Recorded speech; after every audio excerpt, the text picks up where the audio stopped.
Existem lugares que parecem feitos para quebrar qualquer ser humano. Entre eles está a prisão mais desumana de El Salvador, o centro de confinamento do terrorismo, construído para abrigar os líderes das gangues mais violentas do país. Sem janelas, com celas superlotadas, vigilância extrema e regras rígidas, cada detalhe foi pensado para controlar quem passou anos desafiando a lei. E é exatamente nesse cenário que se desenrola a história da MS-13, a gangue que se transformou em um dos rostos mais temidos do crime. Mas, para entender como essas figuras chegaram a esse ponto, precisamos voltar ao começo e descobrir como a MS-13 surgiu. A MS-13 é conhecida como uma das gangues mais violentas do mundo. Seu nome é uma junção de Mara Salvatrucha, Mara, que significa gangue, Salva, de El Salvador, e Trucha, malandros da rua. O número 13 representa a letra M, a 13ª do alfabeto. Tudo começou nos anos 80 em Los Angeles, nos Estados Unidos. Imigrantes que fugiam da brutal guerra civil de El Salvador buscavam proteção contra outras gangues locais. Aos poucos, o grupo ganhou membros de Honduras, Guatemala e México. Em 2008, o FBI estimava que entre 6.000 e 10.000 pessoas faziam parte da MS-13 nos Estados Unidos. Hoje, a gangue se espalhou por 46 estados e também voltou à América Central, criando ramificações em El Salvador, Guatemala e Honduras. Estudos indicam cerca de 60.000 membros na região. O grupo sobrevive principalmente do tráfico de entorpecentes e extorsão, com receita anual em torno de 31 milhões de dólares.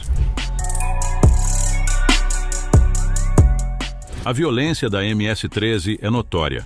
Para entrar, adolescentes em situação de risco passam por um ataque de 13 segundos e devem cometer um crime, muitas vezes execução, para provar lealdade. O FBI documentou casos de extrema crueldade. Membros cortam dedos de rivais, agem contra supostos informantes e cometem crimes íntimos. Ataques com facões, tacos de beisebol e até decapitações foram registrados.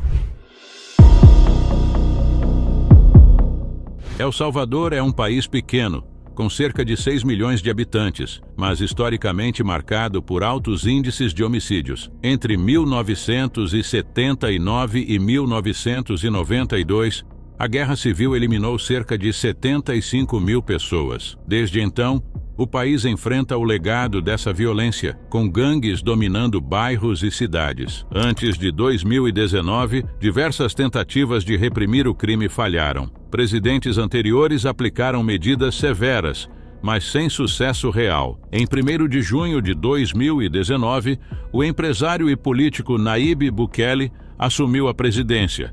Ele adotou uma abordagem controversa: enfrentar o crime de forma radical e rápida. Desde o início de seu mandato, milhares foram presos. O ponto de virada ocorreu em 26 de março de 2022, quando El Salvador viveu seu dia mais mortal: 62 execuções em 24 horas, resultado da guerra entre MS-13 e Barrio 18. No fim de semana, 87 pessoas perderam a vida em apenas 72 horas. Bukele declarou então estado de exceção.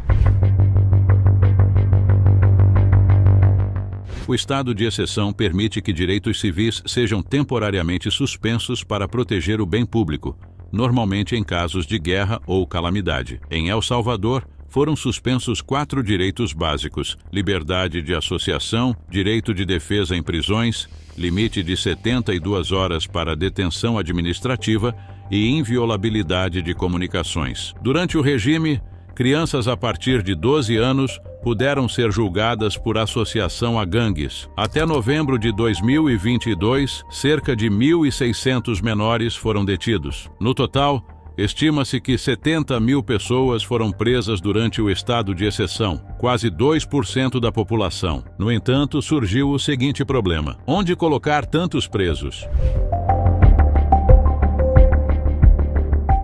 Em julho de 2022, Nayib Bukele anunciou a construção do Centro de Confinamento do Terrorismo, SECOT. Em poucos meses, mais de 70 mil pessoas foram presas. Foi a maior ofensiva contra o crime já feita em território salvadorenho. E com tantos detidos, surgiu uma necessidade urgente, um lugar capaz de manter todos eles longe das ruas. Assim nasceu o SECOT, a maior prisão do mundo em capacidade, projetada para abrigar até 40 mil internos. E o objetivo era claro: quem entrasse lá dificilmente sairia.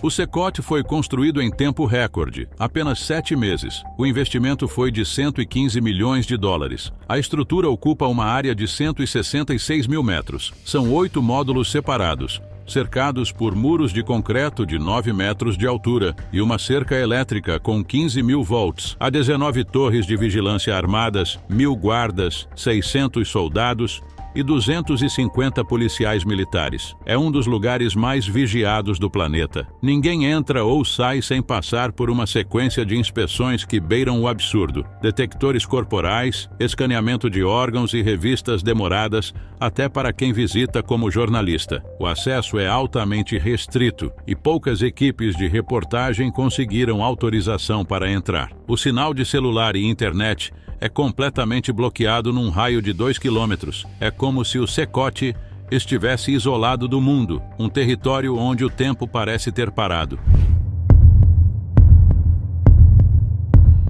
A prisão foi oficialmente apresentada no final de janeiro de 2023. Pouco depois, na madrugada de 24 de fevereiro, aconteceu a primeira grande transferência. 2.000 detentos foram levados até o SECOT. Todos eram membros de gangues como a MS-13 e o Barrio 18, capturados durante o estado de exceção. O transporte envolveu mais de 100 ônibus, drones, helicópteros e um enorme contingente policial e militar. Os presos chegaram descalços, de shorts brancos, com a cabeça raspada e as mãos algemadas. Ao entrar, passaram por registro biométrico e inspeções com detectores de metais e raio-x, tudo para impedir a entrada de armas ou substâncias ilegais. Quando um suspeito é levado para o complexo, ele não leva documento, nome ou identidade. Tudo é redefinido ali dentro. Os recém-chegados são fotografados, têm as digitais registradas e passam por exames corporais antes de entrar nos módulos. A partir desse momento, o contato com o mundo exterior é cortado. Nenhuma ligação, nenhuma visita, nenhuma carta. Nem mesmo a família tem permissão de saber onde o parente está. Para muitos, o desaparecimento é total e, segundo relatórios independentes, há inocentes entre os detidos, presos por engano durante a operação em massa. São pessoas que, desde então, não tiveram chance de provar o contrário. Cada um dos 8 módulos do SECOT possui 32 celas, e cada cela pode abrigar de 80 a 150 detentos, mesmo sendo projetada para bem menos. Não há janelas nem pátios de sol. A luz nunca se apaga. Mesmo durante a noite, os refletores permanecem acesos para garantir vigilância por 24 horas. Os detentos dormem em beliches de ferro, sem colchão, sem travesseiro. Recebem apenas um lençol fino, um uniforme branco, um par de meias e um chinelo. O banheiro e o chuveiro ficam no mesmo canto da cela, compartilhado por dezenas de pessoas. A água potável vem de um único barril azul e o banho é feito com canecas. Para manter a ordem, todos são raspados a cada 2 semanas, nada de cabelo ou barba, já que fios longos poderiam esconder objetos. Os internos são, em sua maioria, membros das gangues MS-13 e Barril 18, os grupos que transformaram El Salvador em um dos países mais perigosos do mundo. As tatuagens no corpo revelam a qual facção cada um pertence. Os números 13 ou 18, às vezes escritos em algarismos romanos, símbolos maias ou até o número 666, usado por alguns como referência ao diabo. Do lado de fora, esse encontro seria impensável, mas dentro da prisão não há escolha. As regras são rígidas e a vigilância é constante. Qualquer sinal de rebelião é punido imediatamente. Disciplina total. Quem desobedece vai para o setor de isolamento, o ponto mais temido da prisão. São celas de concreto, sem janelas e quase sem luz. O preso não sabe se é dia ou noite, nem por quanto tempo ficará ali. Esses espaços minúsculos têm apenas uma cama de pedra e um balde para água e necessidades. Guardas afirmam que até os mais perigosos saem quebrados mentalmente depois de alguns dias ali. A lei permite isolamento por até 15 dias, mas há relatos de períodos mais longos.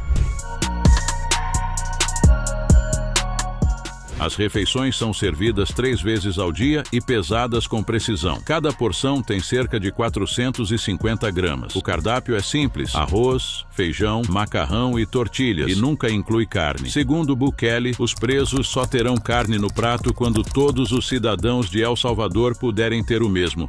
As bandejas são deixadas na porta e recolhidas por um preso designado. Como talheres podem virar armas, todos comem com as mãos. A água potável é armazenada em tonéis azuis enchidos diariamente. A rotina é repetitiva, cronometrada e sem pausas. Eles acordam, comem, permanecem sentados ou deitados e voltam a dormir, tudo dentro da mesma cela. Durante 23 horas e meia do dia, os presos permanecem trancados. O único momento de saída, de cerca de 30 minutos, é reservado para atividades físicas e leituras bíblicas, tudo sob vigilância pesada. Até as audiências judiciais acontecem dentro da prisão. As salas são equipadas com câmeras e sistemas de videoconferência. Assim, os detentos participam de sessões virtuais com juízes e defensores públicos, sem qualquer contato direto com o mundo externo. O complexo também tem uma pequena equipe médica, responsável por prestar atendimento básico e fornecer medicamentos diários conforme a necessidade de cada interno. Os agentes que trabalham no local usam máscaras e balaclavas para esconder o rosto. Isso protege não apenas a identidade deles, mas também a segurança das famílias, já que muitos membros de gangues ainda soltos são conhecidos por atos de retaliação. Mesmo com toda a vigilância, as autoridades admitem que mensagens ainda conseguem sair, ordens enviadas por sinais, gestos ou frases codificadas. Há rumores de que as gangues, mesmo atrás das grades, ainda influenciam crimes do lado de fora. Mas o governo responde com ameaças diretas. Se houver retaliações nas ruas, as restrições dentro da prisão ficam ainda mais duras. A política de Bukele divide opiniões. Alguns aplaudem o combate firme ao crime, outros criticam violações de direitos humanos, detenção arbitrária e castigo. Organizações como Human Rights Watch denunciaram o CECOT por não cumprir padrões internacionais. Apesar disso, Kelly foi reeleito em fevereiro de 2024 com quase 83% dos votos. Para muitos salvadorenhos, a redução da violência compensou as restrições. Entre 2015 e 2023, o índice de execuções caiu de 106 para 2,4 por 100 mil habitantes. Pequenos comércios reabriram, ruas antes dominadas por gangues voltaram a ser seguras e cidadãos puderam frequentar espaços públicos sem medo. Há rumores sobre negociações secretas com gangues. Entre 2012 e 2014, o governo anterior pagou 25 milhões de dólares à MS-13 em uma trégua. Desde então, a gangue se tornou mais militarizada e ataques contra traficantes aumentaram. Dentro do CECOT, ninguém tem data de saída. Mesmo aqueles que ainda aguardam julgamento vivem sob o mesmo regime: confinamento total, sem visitas e sem perspectiva. Para o governo salvadorenho, essa é a prova de força contra as gangues, mas para organizações de direitos humanos, o local é um laboratório de punição, onde o limite entre justiça e crueldade já se perdeu. Os próprios guardas admitem: a missão é impedir que esses homens voltem às ruas, custe o que custar.